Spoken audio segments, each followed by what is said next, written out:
नमस्कार, ये तस्वीर मालशहर के 7 नंबर वार्ड से सामने आई है। इलाके वासियों का आरोप है कि लंबे समय से सड़क निर्माण की मांग के बावजूद नगरपालिका द्वारा काम शुरू नहीं किया गया, जिससे नाराज होकर स्थानीय लोगों ने स्वयं सड़क निर्माण कार्य शुरू कर दिया।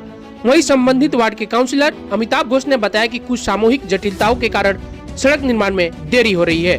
उन्होंने भरोसा दिलाया कि सभी समस्याओं का समाधान कर जल्द ही सड़क निर्माण कार्य शुरू किया जाएगा।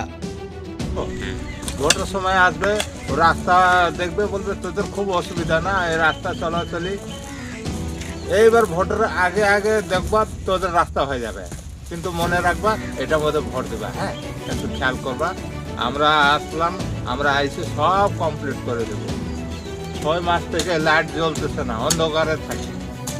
এই চার্জার লাইট খারাপ আছে, পোলখুটির লাইট খারাপ আছে। সুপারভাইজারকে বলি কোনো কথাই শুনি না। এটা আমরা কি মানুষ না? তোমার নাম? আমার নাম বিকো।